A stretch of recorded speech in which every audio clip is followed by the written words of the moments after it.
social media allows people to see what the reality of what's happening, and then they're looking at their TV and seeing Joe Biden defend it all, ventriloquize Israeli propaganda, and they're thinking, whoa, this is the Democrat, this is the guy that I'm being told to vote for because he's the good guy and Trump's the bad guy. And then they're thinking, well, maybe they're part of the same system and there might be some surface differences, but they're defending the same system. I think all these realizations are happening, and Gaza has exposed it like never before.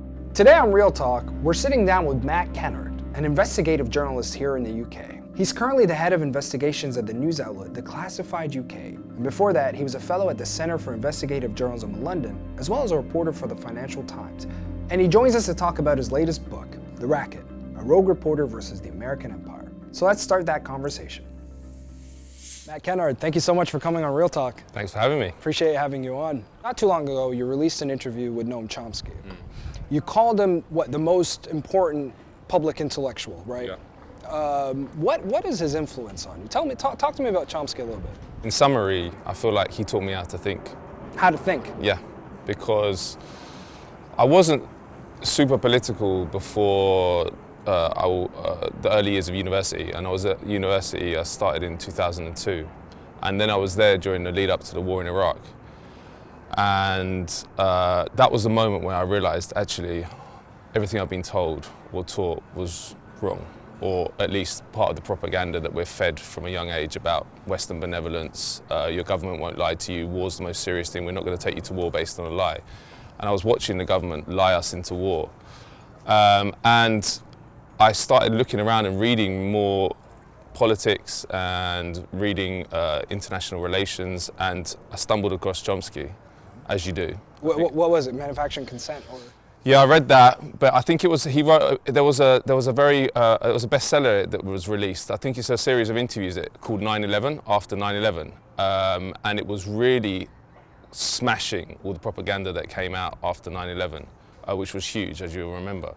It was that, and then I moved on. I just started voraciously reading his stuff, and it made sense to me what he was saying. He was using an analytical method which was holding power to account, Western power to account, in the same way we hold official enemies to account. And that was revelatory, because you can read a lot of criticism of the human rights record or the invasions of Russia or China.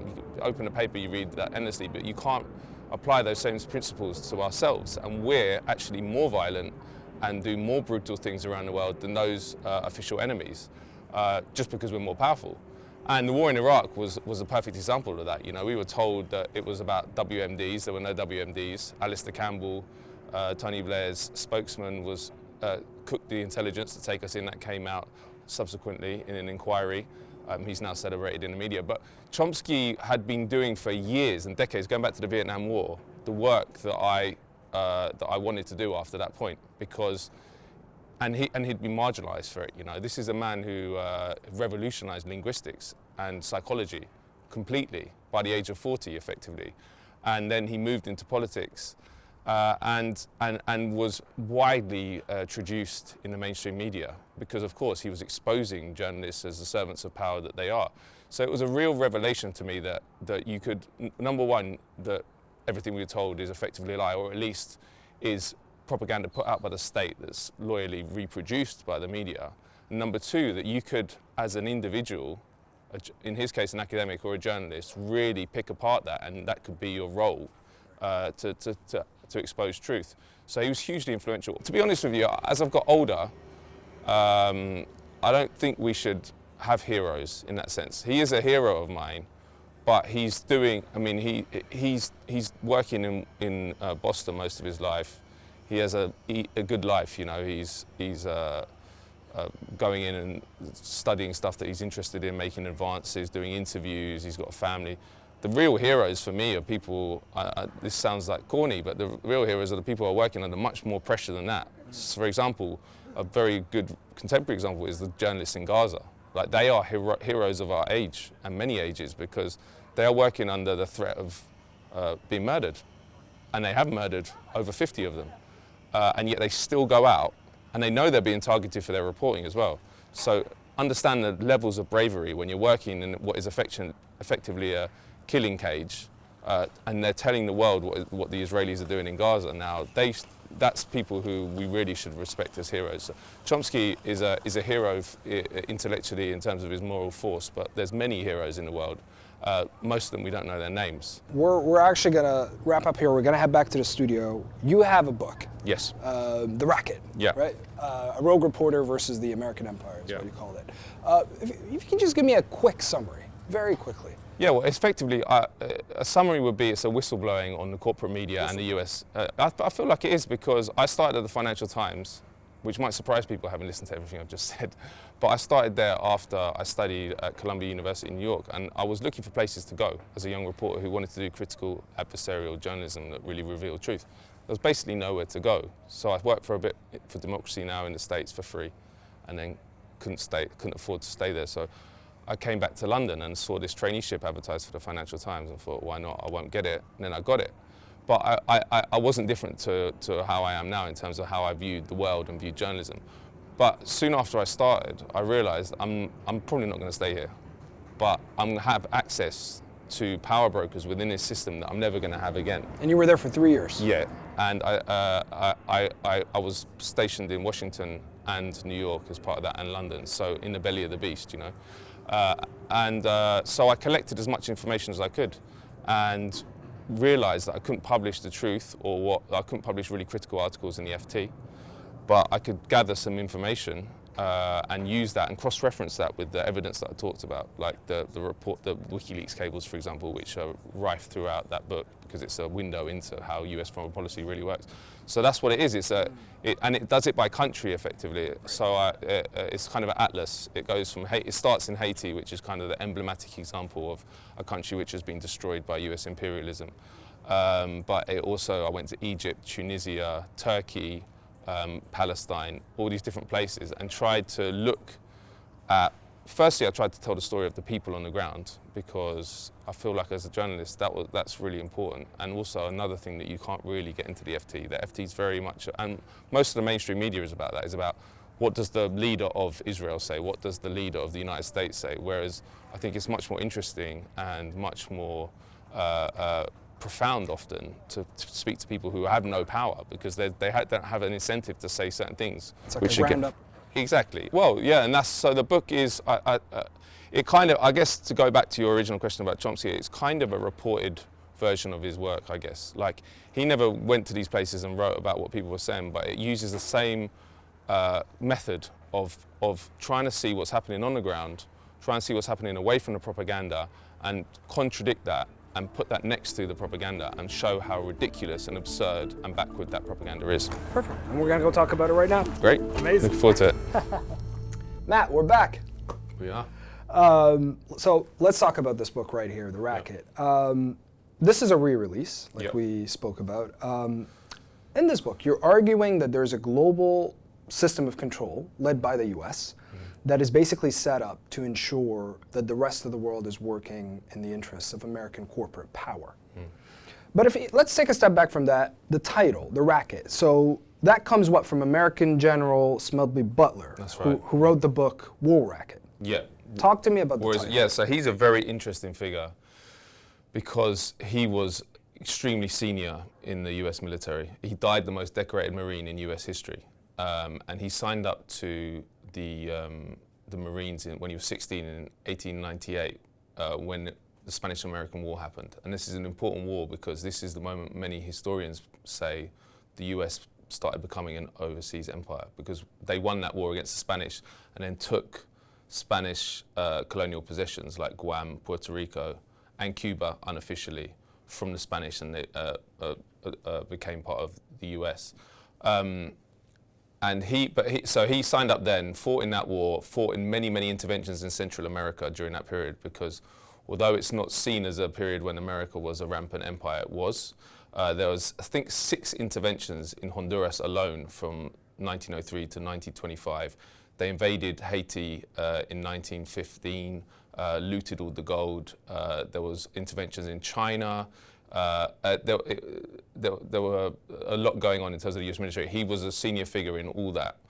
But later in life, he had an awakening and understood that everything he'd been told, why he'd signed up, why he'd gone to those places to fight, which was, they still say it's to protect the American people, to protect national interest.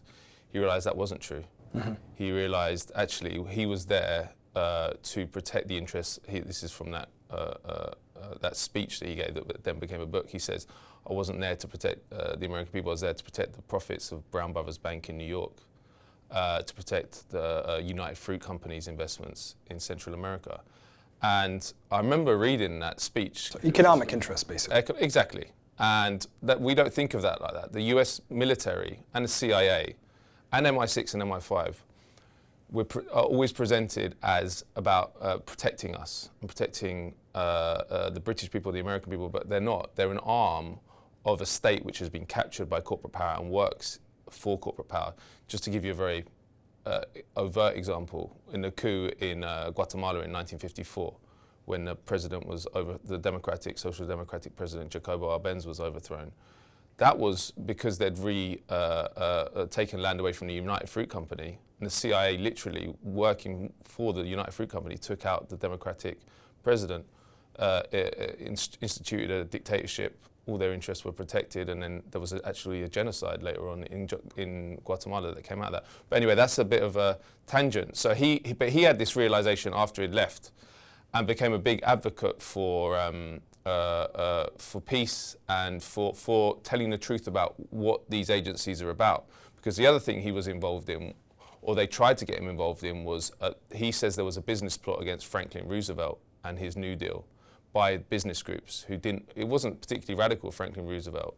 It was a social democratic policies, but the business lobby were extremely upset, and he said he was approached to launch a coup within the United States. But anyway, in this speech that he gave later in life, he says, yeah, as I say, that he wasn't there for the national security interest. And he says, I was a high-class muscle man for big business. That's what he said. He said, Al Capone could operate in 3 districts. I operated in three continents. And it spoke to me a lot. So he called himself a gangster. Yeah, he said I was a gangster for capitalism as well. So, and my experience at the FT really confirmed that to me. Is the truth is embedded so deeply under layers and layers of ideology, which justifies the system and presents what he was talking about as national security, as American people's safety. But underneath all that, the agencies are protecting a small elite within the United States and creating a world which allows them to invest, to penetrate markets wherever they want to go. And that is kind of why it's not widely understood, the US system, because the US system is different to previous empires, where you'd have a formal garrison of troops. This one's informal. Yes, it's informal, and what is often called open door empire, i.e. if you open yourself up to investment, to our products, and basically trade on our terms, everything on our terms, and economic penetration, you're fine. If you aren't, and you start doing things that we don't like, or you put up tariffs and try and protect your own industries, or use the resources of your country for your own people rather than transnational corporations, we'll take you out. Effectively, that's how it works. They wouldn't say that, obviously, and there's many ways they can do that. One is subversion by intelligence agencies, which is a favorite. You know, like the CIA will go in and do an information campaign. They'll start planting articles in newspapers. They'll start presenting people as, well, they can do whatever they want. I mean, an example of that is Mossadegh in Iran in 1953. There was a whole campaign. But if that does, and that worked in Iran, democracy was overthrown. They installed a dictator because he nationalized the oil company. But sometimes it doesn't work. And then what they bring in after that, if that doesn't work, is the US military. It is a last resort, but that is, if things are getting out of control, we'll take you out by force. So Smedley Butler, I think, understood it very, very well. And in fact, interestingly, I spoke to John Kiriakou the other day, who spent time in prison. He used to be in the CIA from 1990 to 2004. And he blew the whistle on the torture program. Very important act. And he went to prison. He was sent to prison for 2.5 years. And I asked him about this Smedley Butler when I talked to him the other day, and he said, yeah, he was on the money. That's how it works. It's that these agencies are set up to enforce corporate control and also geopolitical control. But those two things are linked. You don't often get countries that are geopolitically independent of the United States, but allow the United States to run riot in their economy. Those two things are linked. And as I say, it's the most powerful empire in human history in terms of its military prowess and in terms of its presence. It has a military presence in 132 of the 190 UN member states. But yet it's an invisible empire because you barely would know it existed if you read the mainstream media, which most people do, and the mass media. And Smedley Butler should be much more widely known about, because it's not often you get someone that senior who sees the light and understands the truth and actually reveals what's going on. But these characters are often buried by history. But here's the thing, don't you see this, this notion that an elite business community running the world, right, or in control, don't you think that oversimplifies the complexities of global power, for example? Yeah, it does, obviously. But that is the underlying dynamic. The US establishment has different elements that are fighting for different things. Like, for example, in the case of China, the business community actually didn't want to launch a new Cold War with China for a long time. And but they lost out to the security establishment because the security establishment sees it as a threat to the imperial pretensions of the United States.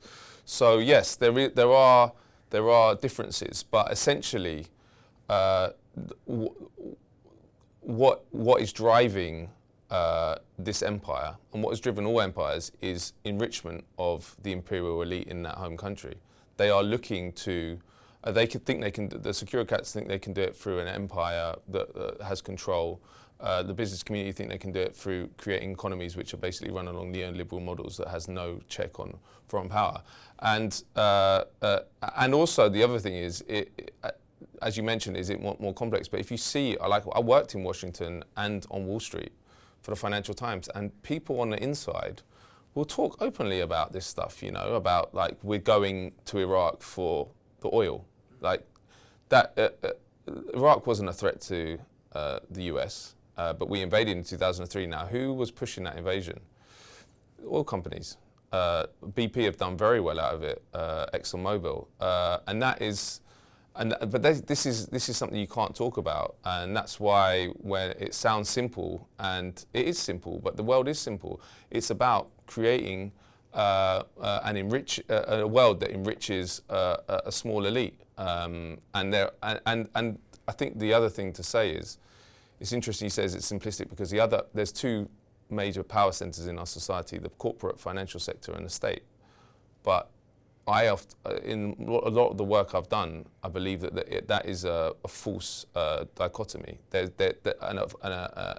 It's wrong to conceptualize those two things as separate, because the state has been captured in many ways by the corporations and by finance, and is not even when it's doing things in the state's name, it's actually working in corporate interests. I'll give you an example.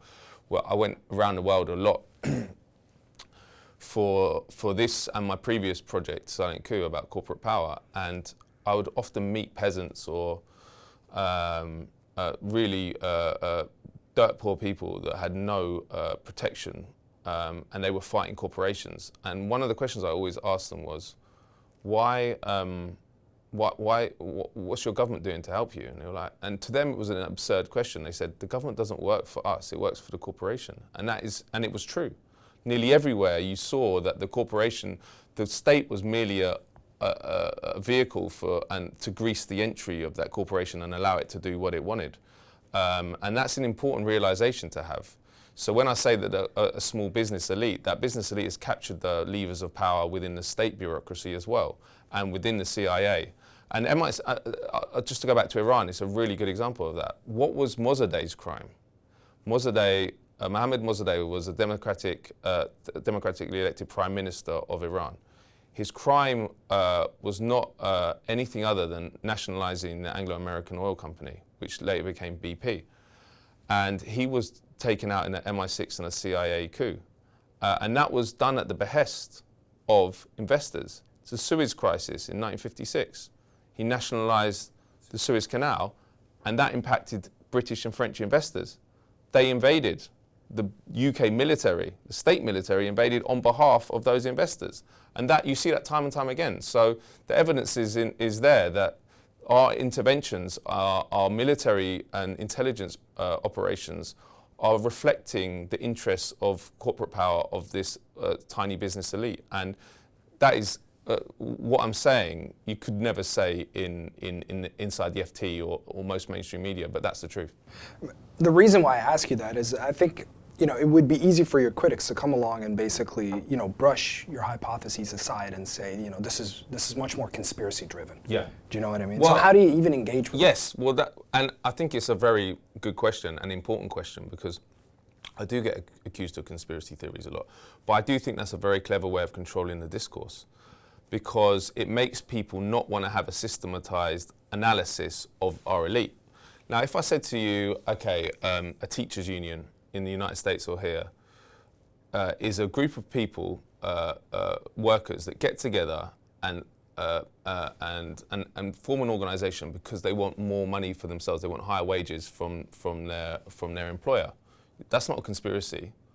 But yet when you apply that principle and say, well, maybe the 1% is strategizing about how it can enrich itself more and more, that's a conspiracy theory. And there's a reason for that. Like, they don't want people to talk about the 1% in the way that we talk about poor people or workers in this way that they have any idea that they want to enrich themselves. But of course, and also the other thing is, if you look at the declassified files, look at the WikiLeaks cables, you understand that these are people talking, they think privately, but obviously it's not private anymore. And all the stuff I'm saying is just is throughout all those documents. They're talking about how can we maintain control, how can we benefit our corporations. For example, the WikiLeaks cables in Haiti, which I used a lot for the Haiti chapter, they're basically saying we want to install a leader in Haiti. This is after Aristide was kicked out, who can bring the Chicago boys to Haiti, i.e. turn it into a completely neoliberal, privatized paradise. Now, they're not going to say that to the media, but if you look at when they're being more honest, when they don't think the public's looking, that's what they're talking about again and again and again and again. And in fact, even in very specific cases, like the Department of Trade and Industry in the UK, DTI, there's a whole part of that called the Defence and Security Organisation, which is a taxpayer-funded unit of the DTI, which job is to promote arms companies, British arms companies around the world. Not public ones, because there aren't any, but BAE Systems effectively, because it just dwarfs all the rest. So we have a taxpayer-funded organisation which is set up and being paid to benefit for a private corporation whose profits go to shareholders. How does that make sense? But that is not problematized in any way, because it's assumed that the state and large parts of the state are set up to promote and enforce British corporate control, but the same in America. So I think that the important thing is to always evidence everything, because as you say, you open yourself up to accusations of conspiracy because you're saying something which is so far outside the confines of what you're allowed to say in the mainstream. People are like, well, that's too simplistic, or it's a conspiracy theory. But if the evidence suggests that and the evidence shows that, then you just got to say it. And that's the thing. I used to want to maybe play the game a bit more, because it's not nice to be called like a conspiracy theorist or a simpleton. But what do you mean you wanted to play the game a bit? Well, not play the game, but I didn't want to open myself up to those accusations. So you would maybe, I don't know, blur it a bit even if you thought something was true. Like you'd maybe caveat something. But now I'm like, basically the bottom line is, what does the evidence show? And if the evidence shows something that is going to open you up to all sorts of attacks, then it doesn't matter. You've got to be honest. Right, but here's what I'm trying to get, Matt. I mean, you're in your early 20s. You got the Guardian's top student journalism prize, right? And then you went to Columbia. You got a master's from Columbia. And then you went to the Financial Times. You worked there for 3 years. I mean, isn't that the young journalist's dream?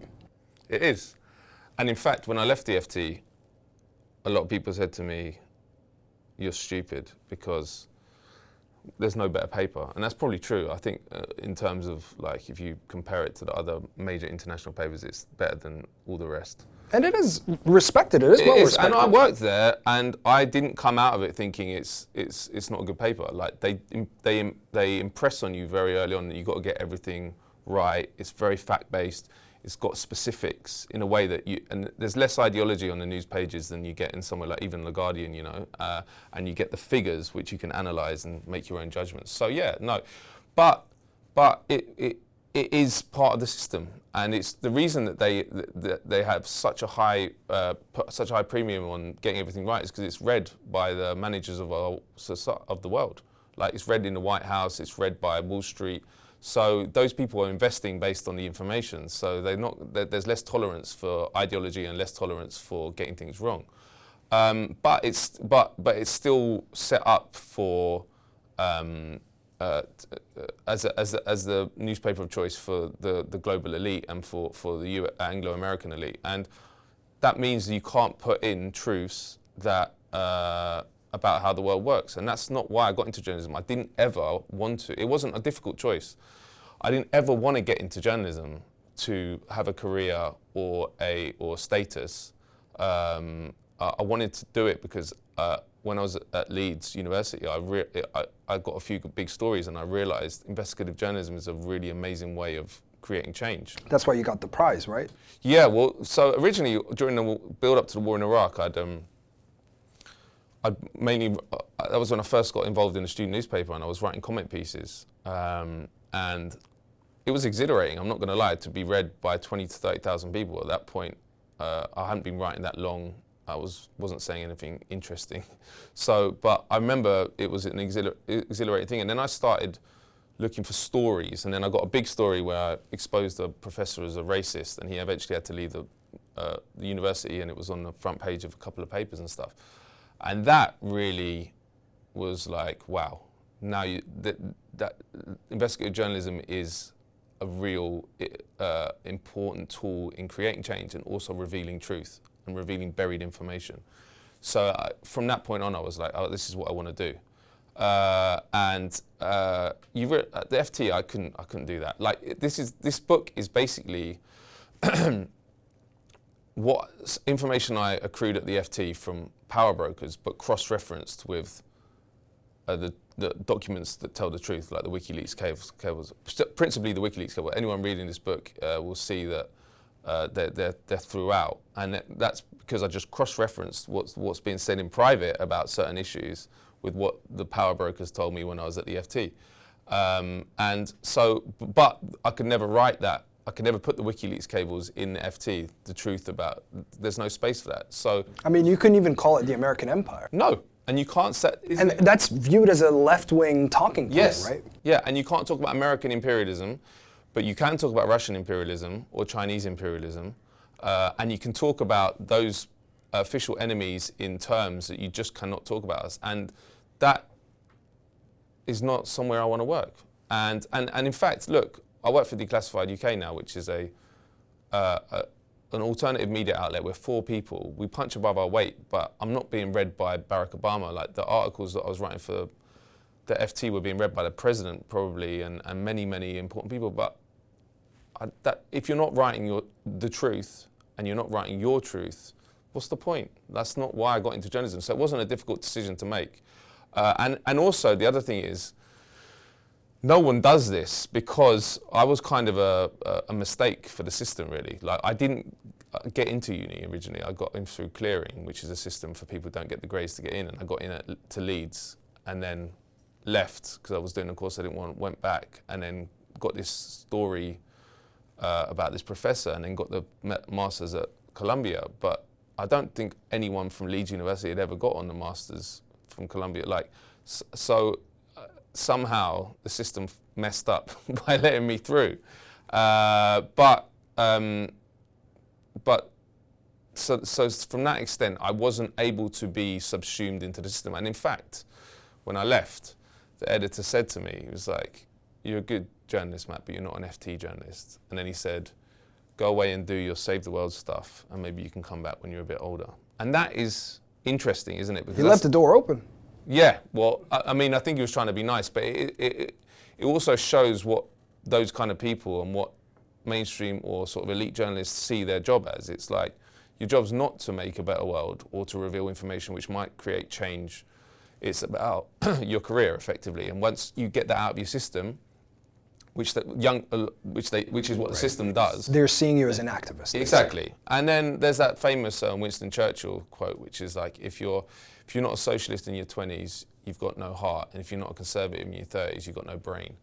And that does kind of describe how the system works, but the reason people become conservative or actually become more conducive to the system in their 30s and later is because you can't have a career within the institutions you're prepared for by our system unless you move rightward. I don't think it's because everyone's having an intellectual realization or awakening in these institutions that, oh, I was wrong, my idealism was wrong.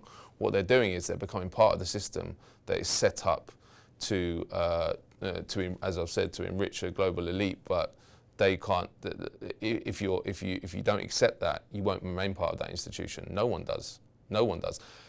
Back in the day, it was a little bit different. There was space within the mainstream media for what are called mavericks. I don't like the term, but for journalists who thought outside the narrow confines of the propaganda system.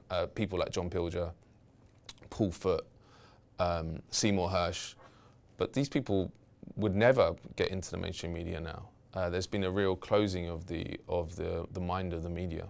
I'm going to read you a part from your book right now. It's from your preface, and this is a quote I wanted to ask you about. I soon understood that the U.S. was not just interfering in the British political process, media, and civil society. The hidden fist of the U.S. empire, which I'd seen deployed all over the developing world, the massive American military, was also occupying Britain. Now, why would you use a term like occupying? Well, we've never voted on it. And no one even knows it exists. So there's a deployment. So firstly, that references the over 12,000 US troops that are permanently stationed in the UK. And we've never voted on it. It comes out of various legislation which came out after the Second World War. And we have no access to what the US is doing on those sites. So that these 12,000 troops are deployed across 11 so-called RAF sites. They're called RAF sites, but they're leased to the Americans, and the Americans do whatever they want. And I've tried to get information about what the United States is doing on those sites, and you can't.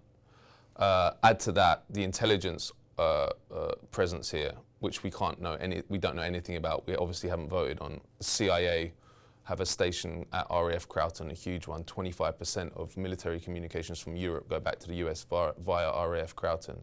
GCHQ Bude, which is the site of the UK's largest intelligence agency in Cornwall, where all the transatlantic cables go, is run by the US National Security Agency. That was revealed by Edward Snowden.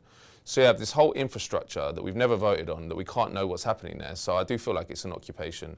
And none of this is in the media. That figure I mentioned about the over 12,000 troops has never been in the mainstream media. So you have a whole infrastructure which means that the British system is basically impossible to go against the United States, but yet no one knows about it. And I do feel that it's impossible to call yourself a sovereign country or have an independent foreign policy if you have a deployment of that level of foreign troops in your country. And also the other thing is illegal actions happen from those bases. There's bombing missions that we can't know about. I know that they bombed Iraq and Libya, I think, using UK bases and probably other places, but we can't know what they are. And there's another example, which is Cyprus, where we've got these huge bases, and we've had them since independence in 1960, when Cyprus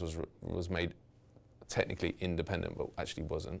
The US uses them as much as they want, and we can't know anything about it as well. And they are using them to send weapons to Israel now to help the genocide or to be used in the genocide in Gaza. So that is an occupation, and it's assumed that we are the 51st state, so it's not problematized in any way. everything I've just said is never talked about by the mainstream media. It's never talked about by anyone really. And that you have endless articles about Chinese and principally Russian interference in the UK, which does exist, but is on such a low level compared to what the US interference is. And you mentioned the military. It goes for the political system as well, because the CIA's main efforts in this country in terms of the political system have been focused on the Labour Party since the Second World War, because the Conservatives they've always owned, you know, since forever, since the Second World War, when the US took on the main imperial role from the British. Churchill was obviously a major supporter of the Anglo-American Empire, and the Conservatives have continued on that train, but the Labour Party and elements within it that might turn anti-imperialist has always been much more worrying for the CIA and for the American establishment. And before Jeremy Corbyn, who we all know, who was obviously a massive threat to this whole system, the only other non-Atlanticist leader of the Labour Party since the Second World War was Michael Foot from 1980 to 83. And his 83 manifesto called for British withdrawal from NATO. And during that time, the CIA created, just to give you one example, the British American Project, which was, well, the CIA didn't create it, the US Embassy funded it, but it came in the context of the CIA saying we're concerned about anti-American drift within the Labour Party. That came out in declassified files. So they created this body which was about cultivating the left into pro-American Atlanticist positions, and it still exists today, and many of the people associated with it were the biggest critics of Jeremy Corbyn. It combines media people, politicians, civil society, musicians, poets. It's a very insidious group. But it's just one example of how the US guides our political system here and makes it clear that we're not an independent country effectively. And as I mentioned in the preface as well, this was kind of a revelation to me, because the book was all about pretty much all of it was in weak states where the government basically like for Haiti, for example, it was run by the United States. Like, they had a nominal government, but it was run by the United States and didn't have an infrastructure at all. And I was like, Britain wouldn't be like that. But the control is even deeper here and much more long term and much more hidden, because no one, these things are done in such a clever way that, and such an insidious way that it's impossible to really divine it. And journalists don't try and look. Like the British American Project that I talked about, there was some good work done by Pilger and Paul Foot in the 80s and 90s, but basically it's been completely ignored. There was one article in The Guardian, I think in the early 2000s, about it. But this is a majorly important institution that has all people like Paul Wolfowitz involved and stuff like that, and no one knows about it. So that's why I made the preface about Britain, because this was a revelation I had during the declassified UK. But here's the thing. Like, I think I remember in 2020, Trump pulled out 12,000 troops from Germany. I think because Germany wasn't paying the NATO amount or something like that. And I don't think that kind of information, when it's public, is a surprise to people, or is it, or you know, I think it's under the guise of NATO. You know, it's not really a big issue, the fact that there are American troops in Europe, for example. Yeah, that is true, but I think the quantity, over 12,000, number one, and the fact we're not allowed to know what they do. So this is they're black sites. The US military has black sites in the UK and other places where our base. So, and I know this because I've tried to get information about it. Now, you can get information about the UK activities on the basis, because the UK military is open to the Freedom of Information Act. You can ask parliamentary questions about it. Any parliamentary question, any Freedom of Information Act request about US activity is rejected outright. So that should shock people. And that is unusual, and that's a wrinkle in our democracy and transparency system, that we have this. And I also don't know if I agree with you on the 12,000 wouldn't shock people, because most people, when I say that, are like, really? 12,000? Plus a couple hundred more that we're not allowed to know where they are. And the other interesting thing is, why is it not covered by the media? If it wouldn't shock people, why aren't the media interested in it? Is it because it's just assumed that it's not a big story? Or is it because the journalists in our society take their cues from the state, and the state are only interested in you investigating what the Russians or the Chinese are doing in this country, which is what I think is more likely. And then, of course, the other thing is the intelligence angle, which is huge here, and again, we're not allowed to know about. So in my opinion, the level of American influence and the American control over our society is shocking. It is shocking. I think it's shocking to most people when they hear the reality of it. This isn't a benign empire that we're part of. It's not like we are opening our land up for bases. But that's how it's viewed. Of course it is, but like we're involved in criminal interventions. I mean, the British are often involved explicitly themselves too, but we don't have the power of the United States. And the genocide in Gaza is a very good example of that. It's outrageous that the US is secretly using RAF criteria on Cyprus and maybe using their bases in the UK. Again, I couldn't get information. I wanted information to transfer weapons to Israel. That's giving material support to a genocide. It's being investigated by the World Court as a genocide. The ICC have requested arrest warrants for the Prime Minister and Defense Minister of Israel. So we shouldn't be involved in that. You said, I think it was a previous interview, you said the US has never been exposed as it has been over what's happening in Gaza. For sure. And also the system has never been this exposed. Like a lot of the work I've been doing over the past 10 months about Gaza has been based around these UK bases on Cyprus. Now, it's created a scandal in Cyprus. The president of Cyprus, the president of Northern Cyprus has both had to comment on it. There's been demonstrations about it at the base and in this nearby city of Limassol. And most people who are looking at this are like, wow, I never knew we had a UK base. Well, I never knew we owned 3% of Cyprus. And then you're saying, okay, and so that's one realization people are having. And then they're saying, well, the US, what's the US doing? Is it using it to transport weapons to Israel? We're like, well, sorry, can't tell you because we're not allowed to know. And then people are like, well, is that how the system works? What about UK bases? Aren't they for the UK? And then you're like, well, actually, one of the major ways that the UK makes itself useful to the US empire is it opens up all its bases and they double up as American bases. Like, oh, right, okay, so you're starting to understand the system. They had to come out of the shadows. And then, so that's the kind of mechanics of empire that people are understanding more because they're having to reveal it. And then they're also revealing themselves and smashing the system that they created after the Second War to pieces. So, for example, the ICC, as I mentioned, have requested arrest warrants for Benjamin Netanyahu and Yoav Gallant. And then the US Congress passed something to punish the ICC for that. And the ICC is an imperial institution anyway. It's part of the settlement that the US was in charge of. And up till now has always gone after official enemies or African dictators and stuff like that. So they're having to show that they don't even believe in the system that they've been advocating for.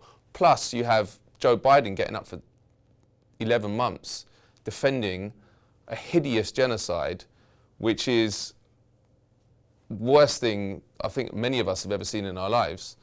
And social media allows people to see what the reality of what's happening, and then they're looking at their TV and seeing Joe Biden defend it all, ventriloquize Israeli propaganda, and they're thinking, whoa, this is the Democrat, this is the guy that I'm being told to vote for because he's the good guy and Trump's the bad guy.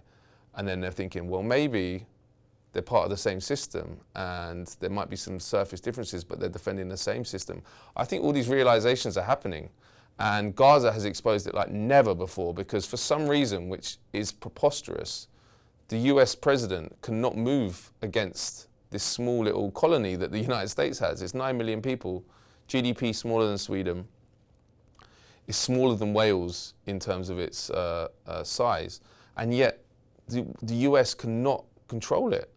And the US, and there was cables that it was released or leaked early on in a genocide that US ambassadors in the Middle East were saying to Washington, we're losing the Arab street for generations through this. The level of anger about what the American-Israeli genocide and British genocide in Gaza is so huge. It just does not make sense to me that they're willing to smash up the system that does so much for them and smash to pieces the propaganda just to protect Israel or protect Israel's genocide, because it's not even about protecting Israel. But they are, and I think that they are really not ready for the storm that's happening, and they're not ready for the awakening that people have had. Because I'm not talking, when I'm talking about these realizations that people are having about people like myself or you, people who have a history in politics, understand the region or try to understand the region. Just your average Joe in the street has got Twitter or Instagram and is seeing what is going on and understanding that Biden is doing it. That's because, don't get me wrong, I don't think that the genocide in Gaza is not qualitatively different in terms of the horror than previous American crimes. For example, Vietnam, Cambodia, Laos, they just smashed it to pieces. Vietnam, 2 million dead, like the whole of the countryside covered in the most rancid chemicals, deformed kids, illegal bombing of Cambodia. Iraq was a bloodbath, but we didn't see it in the same way as we're seeing this one.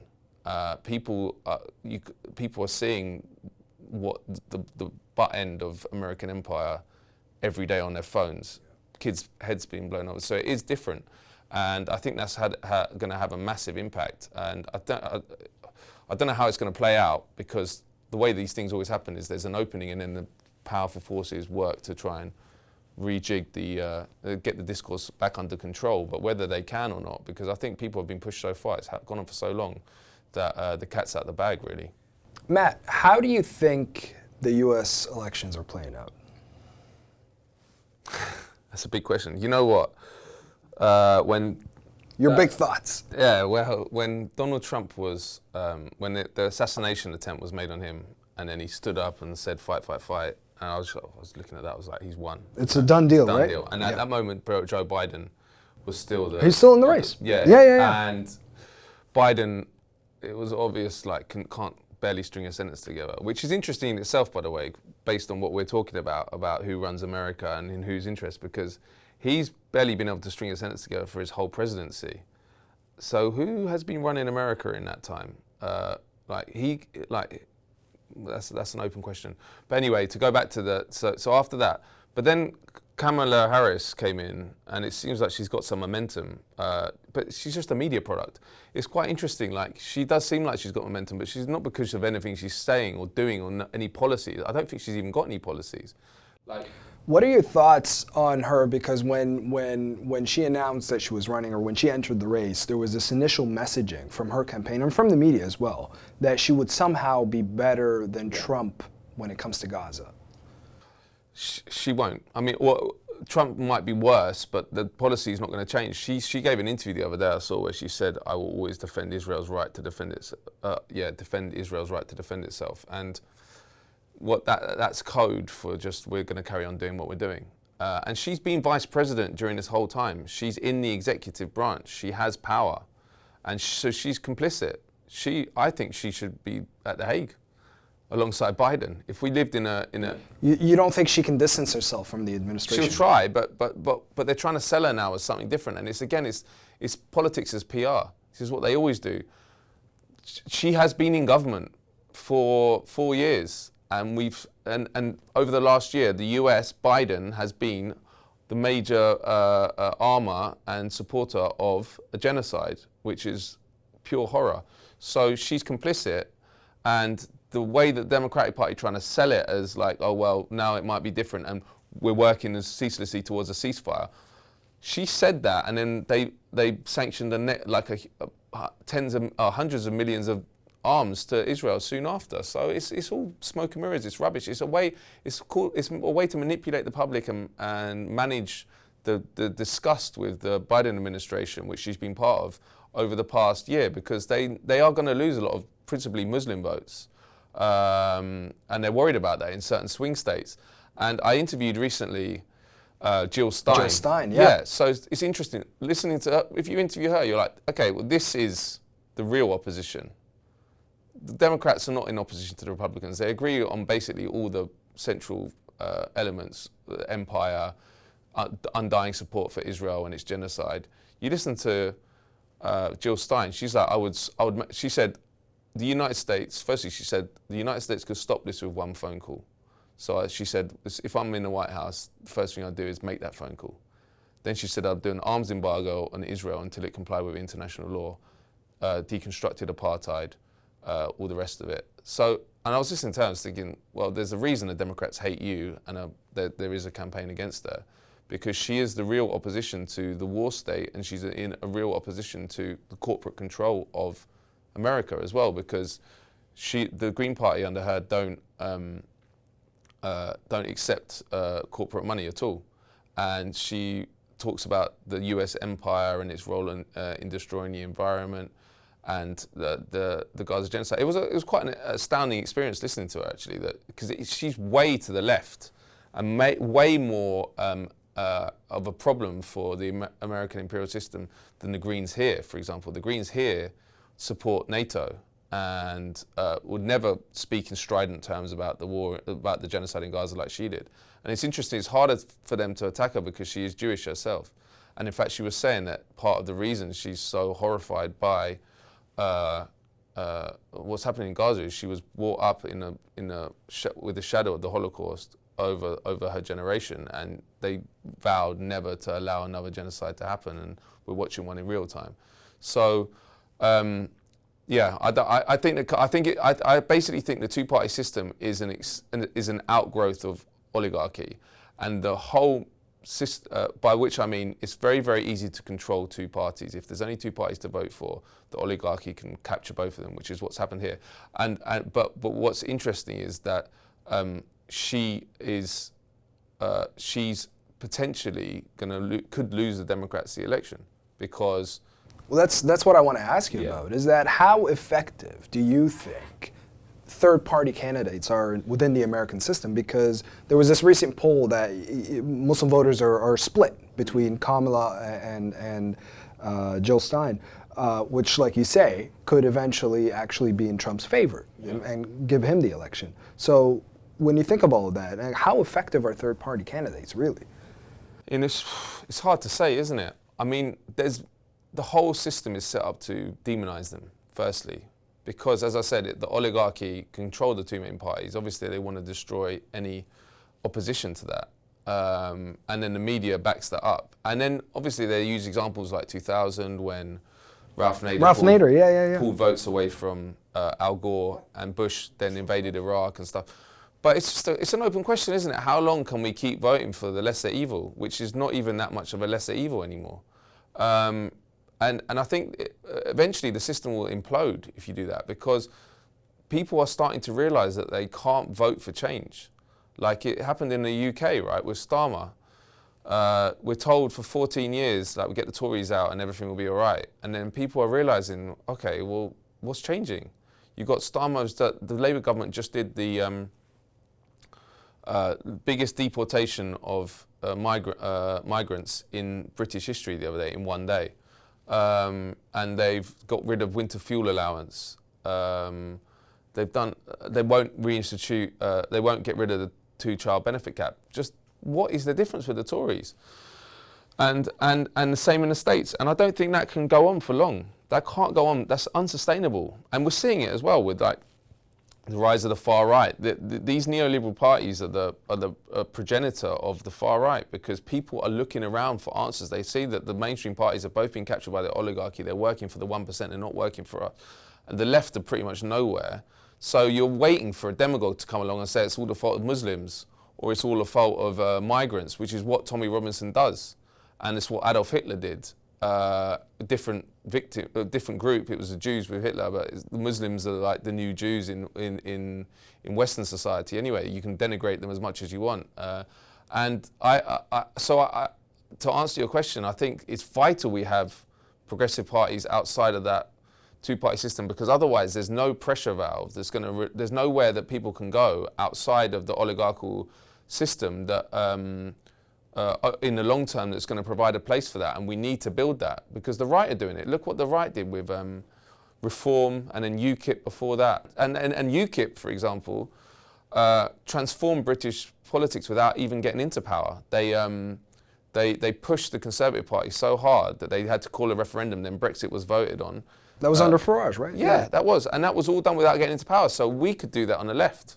There's no reason. And the reason that they go so hard and say, well, you're ushering in fascism with Donald Trump because you're going to pull votes away, is because they know that the game is, that they're not that different. And they need to protect this idea that there is real difference between the parties. And this is what I'm saying about the two-party system being an outgrowth of oligarchy. The major propaganda you need to get out if you're operating a system like that is that there's big differences between the two main parties.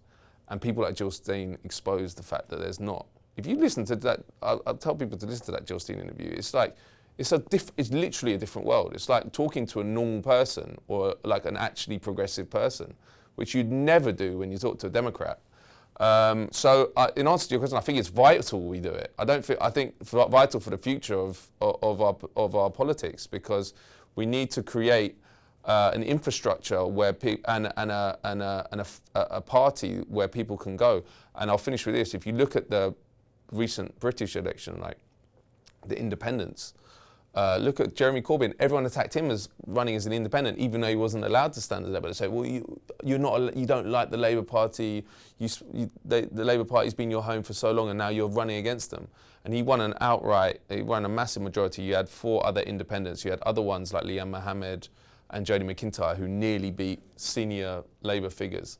So there's a thirst for it, and we need to do it because I really, really worry that fascism is on the rise, and fascism is empowered and emboldened by the fact we have an oligarchical two-party system. And sorry, the last thing I'll say is, if you look at Latin America, which is where I've spent a lot of time, and there's a lot of stuff on this in the book, all the liberation leaders came to power, nearly all of them, through parties that they had to create, because they knew that the traditional oligarchical liberal left parties were set up to stop them getting into power. So, for example, Chavez, MAS in the case of Morales, País in Ecuador, Lula, Workers' Party, he founded in 1980. All of them got into power eventually on a genuine sort of progressive liberation ticket, but they had to create their own parties. They wouldn't have been allowed to do it. And in fact, those parties are set up to stop them doing it. Look at what happened to Corbyn. The major reason he lost the 2017 election, which he could have easily won, is because the Labour Party went to war with him. More than anyone else, that was the thing that destroyed Jeremy Corbyn. That's the Labour Party. And that is a major understanding people need to understand, that Labour's role within the British oligarchical system is to absorb and neutralise people like Jeremy Corbyn, and absorb and neutralise a genuine emancipatory left. So in that knowledge, we need to sack it off, stop putting any effort into the Labour Party or any effort into the two-party system, and actually create alternatives. And that's why they don't want to move to PR. Well, we're in the final portion of our chat. There's a couple more questions that I want to just zoom through. I want to circle back to the Racket, to your book.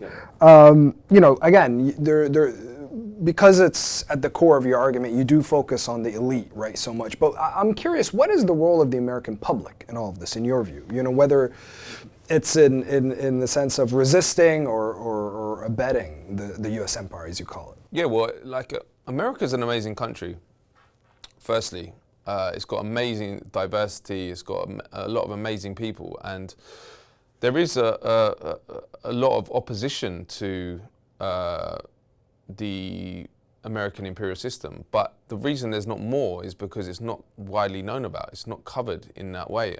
Like all the propaganda we've been talking about, democracy and freedom, spreading human rights, effectively presenting the United States as the armed wing of Amnesty International, which is what the New York Times and others do. People believe that stuff. Of course they do, because they're told it from when they're born. And American exceptionalism is a very powerful idea. It has roots even in the prehistory of America with Manifest Destiny, that we're bringing Christianity and civilizing the natives and creating civilization in the Americas. There's not as much opposition to it as there should be, but that's because there's a very heavily propagandized population. And in fact, it goes back to what I was saying, like now the far right is on the rise in the US because in the context of an empire which costs a lot of money, as I say, half of the congressional budget, it's impossible to solve the problems of the United States domestically because half their budget goes on a war machine. But that's creating a society of real deprivation, inequality, poverty, and in that context, if no major parties are giving the answers, which should be, well, we'll do a one-off wealth tax, we'll raise taxes on the rich, we'll raise corporate taxes. No one's offering that. So people look to for easy answers. And if you look at Elon Musk, like it's all about migrants, it's all about the border crisis. These are all distractions. These are all distractions which are froth on top of the system, and the system which enriches him and the rest of the corporate sector. So they're it's a very difficult position. And also the other thing is it's hard to organize amongst the real poor in America because there's so much poverty there, and there's not even the level of welfare that there is here in the States. So it's a really desperate population, a lot of high drug use, huge amounts of people in prison. I think 20% of the world's prison population is in the United States, despite it only being 5% of the population. So it has huge internal social problems. But when it comes to change, Matt, I mean, do you think change is possible within the current global political framework, for example? Or do you think of something that's more radical that's needed?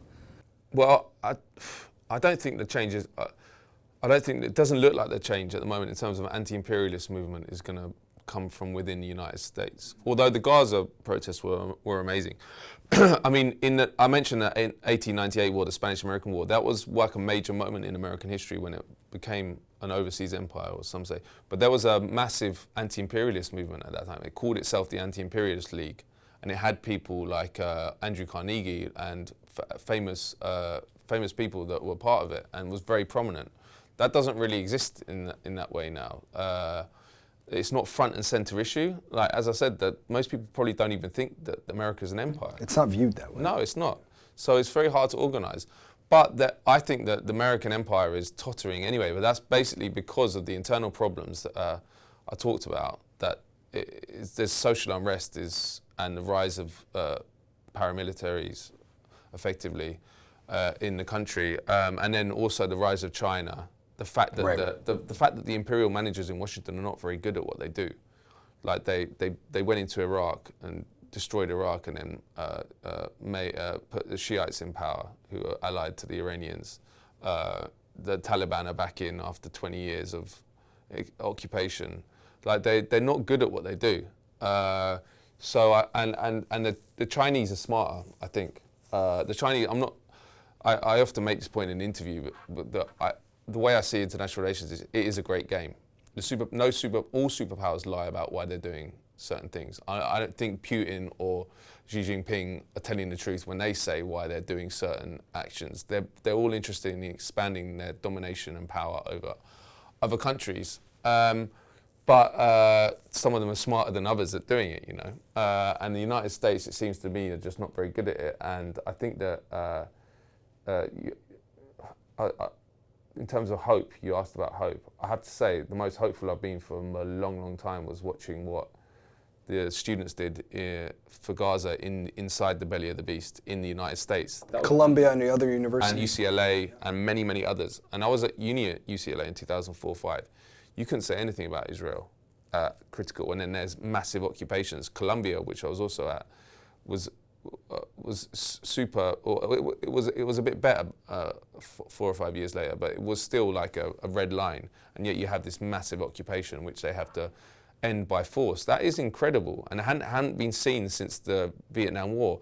The Vietnam War also was actual explicitly an American war, you know, where hundreds of thousands of Americans were going and 50,000 got killed, and people's brothers and dads were getting sent out there. So there was much more reason for there to be that kind of level of mobilization against the war. Like Gaza's a totally different thing, but yet you saw thousands of students and young people coming out to protest because they understood this was an American genocide too. Amazing. And again, I don't think that that's that's going to go back to how it was. Like that was a massive opening. And also the US had to reveal itself in terms of its domestic approach, like the heavy-handed nature of how they roughed up those students who in the occupations. I think that was quite shocking to people. And they're doing it on behalf of an apartheid state which is committing a genocide. It's kind of big realizations that people have because it's like all these things, all the ideals, all the values that we believe are in our society, they exist effectively up to a point. If you start pushing too hard or actually test out the reality of those rights, you'll soon realize that they can evaporate them very quickly. If you look at what happened to, this is again about the Gaza issue, but look what happened to Sarah Wilkinson and Richard Medhurst, 2 journalists in the last 2 weeks. They got arrested under the Terrorism Act, they're journalists, for statements they'd made about Gaza.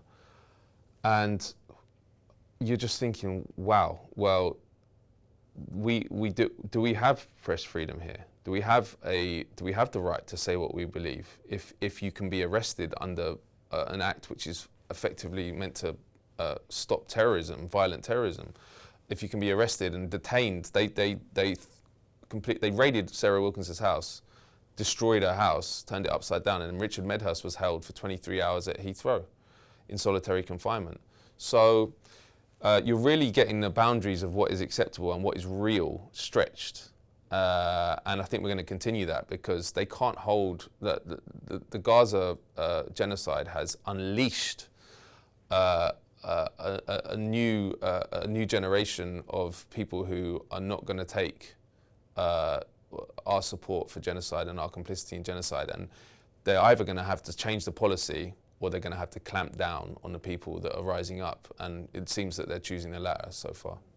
Last question, in a few words. You were talking earlier when we were outside about whistleblowing, through this book. So what are your hopes with the publishing of this book? Well, I hope that I hope that the people center the American empire as this nefarious force in the world, because, as we've talked about, it's disappeared and silenced. What needs to happen, and this book is a tiny part of it, but what needs to happen is everyone who's discussing international relations, discussing how the world works, needs to center the United States as the key player in it, effectively, and not only center it as a key player, but center the reality of what it does around the world. And I hope that if anyone reads this, that they can see that the media is complicit in the atrocities and the exploitation that happens because from the United States, because the media doesn't cover it and doesn't cover the truth. And the US imperial system, you talked about domestic constituency and what's happening there and opposition to the American empire. If the media covered it truthfully, the whole thing would be shut down within a couple of months. Or you think so?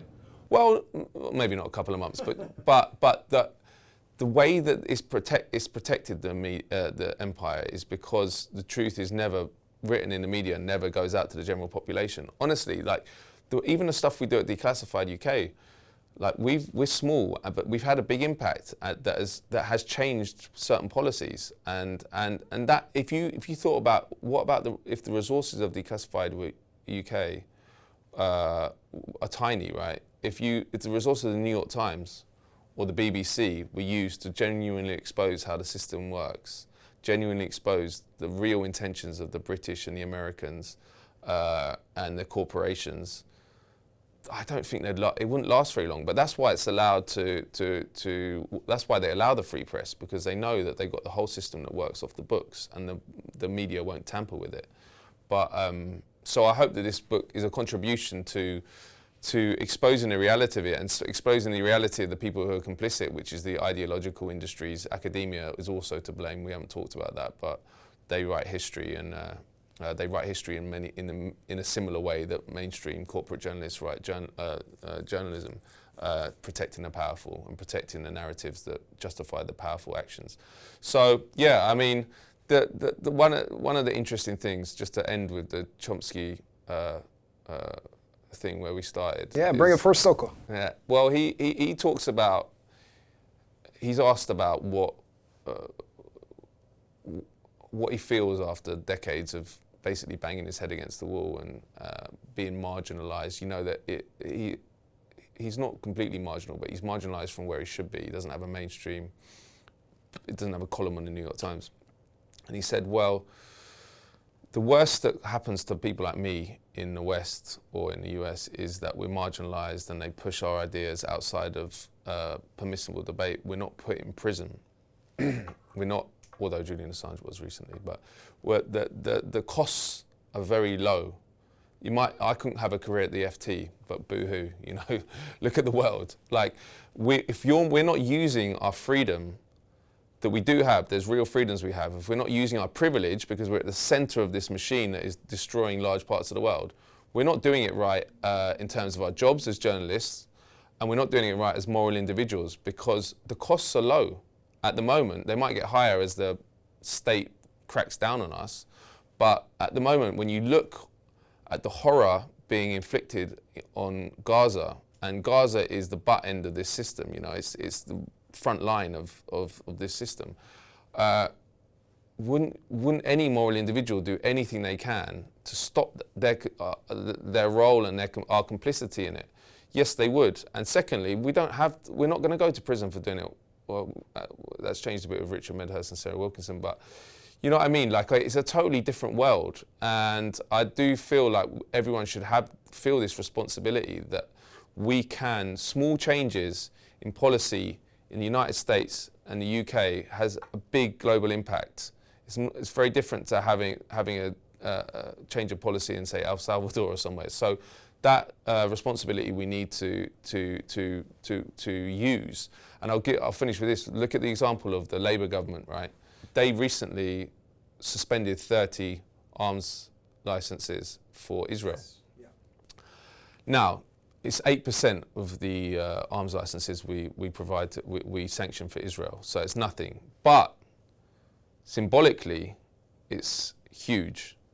And that only came about because they've just been hammered constantly by activists, by demonstrations, by, I guess, I don't know about internal politics in Labour, but some actions probably been happening there. But my point is, they wouldn't have done it without that, and that is damaging to Israel, even as a symbol. It's not damaging to them, the war machine. They can continue doing whatever they want, but it's damaging for them symbolically. So, and that is because we have mobilised. We've exposed British complicity. We've exposed the ministers that have been providing weapons, and that is a tiny part of what we need to do on a grand scale. We need to hold these people to account, and we need to push them as hard as we can and reveal the truth about what they're doing, and things will change. I'm hopeful because the world is in a crisis and it's falling apart, the system. It's going to be rebuilt. The question is who rebuilds it, and I think that if the left, if progressive forces can coalesce around one party or one movement, some vehicle could bring all these different forces together and really take on this system which is destroying the planet. And on that note, Matt Kennard, thank you so much for coming on Real Talk. I appreciate you taking the time, and I appreciate you speaking about your book. Thanks for having me. Thank you so much, Matt. Cheers.